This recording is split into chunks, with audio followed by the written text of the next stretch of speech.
Today in the kitchen, we're cooking up Thanksgiving dinner, and all week I will be adding videos to make a gluten-free Thanksgiving dinner.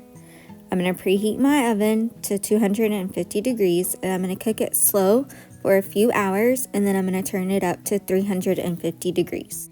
We are making up a Butterball Premium All-Natural without hormones or steroids young turkey. We have about 12.87 pounds, and with that it says it feeds 6 to 12 people, and it tells us to roast it for 3 to 3.5 hours. However, I'm going to roast it for about 4 to 4.5 hours because I am cooking it slow in the beginning at 250 degrees. It's recommended that we have an internal temperature of 165-170 degrees Fahrenheit at the thickest section in the thigh.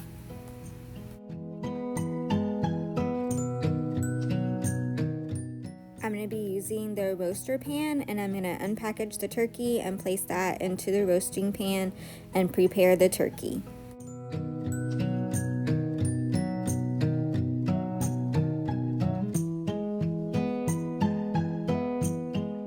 I'm going to cut the skin of the turkey breast with the scissors, cutting in between the skin and the breast. Gently separate the skin of the turkey from the flesh. I'm using scissors to get it started, and then I'm going to gently separate it with my hands, going in through the bottom of the breast and working up all along both of the breast halves. I'm separating the skin from the breast so that we can place butter inside. I'm using a stick of butter, and I'm just going to slice that up, and then I'm going to shove those slices of butter into the turkey in between the skin and the meat, so I'm going to use the whole stick of butter.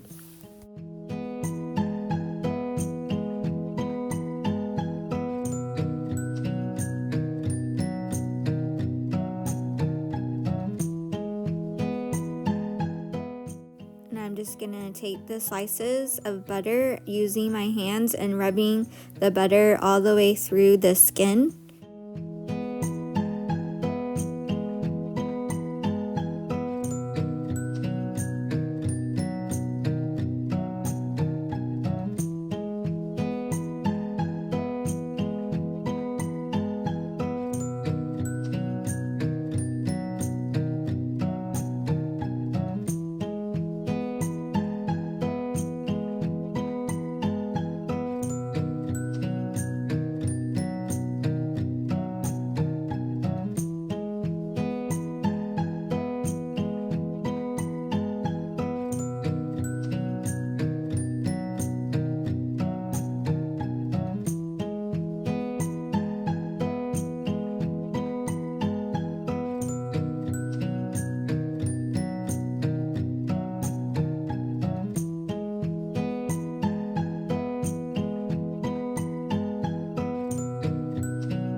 Once you have several slices of butter placed in underneath the skin, then I'm going to add some slices of butter on top, in between the legs and the breast and the wings. I've used the whole stick of butter. Now I'm using olive oil, and I'm going to drizzle that all over the top of the turkey.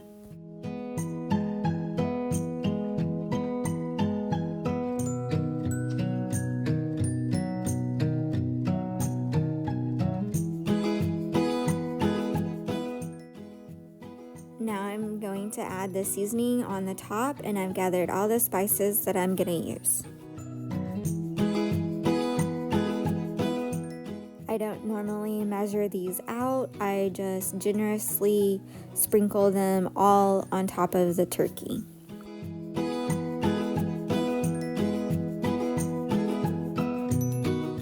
I'm starting with onion powder,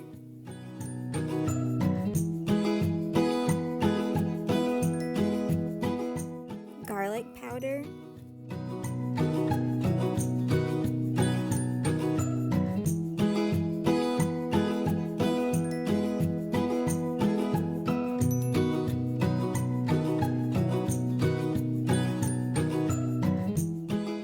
roasted garlic and herb,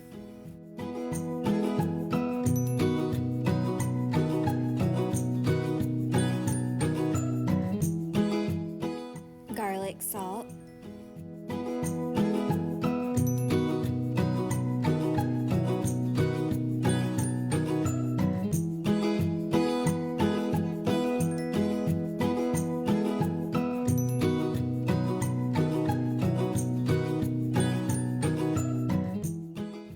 parsley,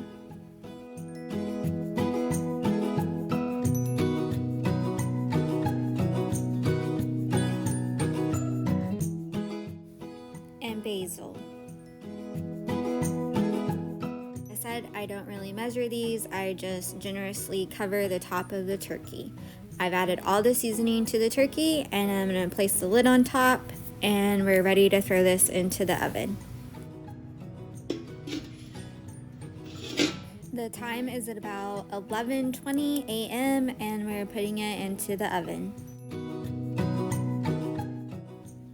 The turkey's been in for about an hour and I'm going to baste the turkey. You can baste the turkey every 30 to 45 minutes, especially during the last hour of cooking. You want to do every 30 to 45 minutes, but you do not want to baste more often than 30 to 45 minutes. For me, for the first 2 hours, I baste every hour, and then at the end, I go to 30 to 45 minutes.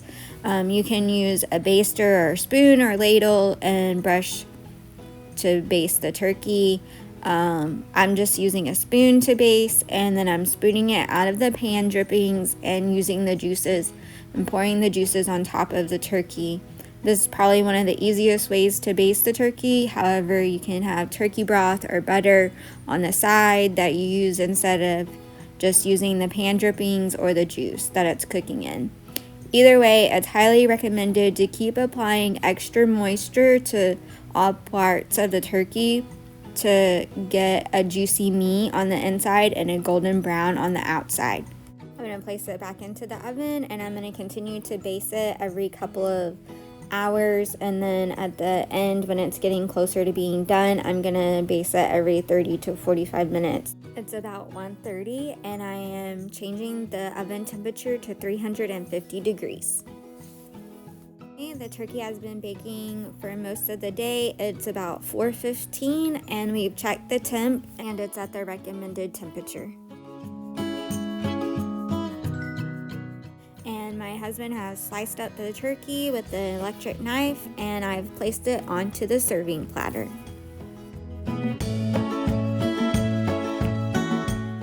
In the description box down below, you can find the full recipe.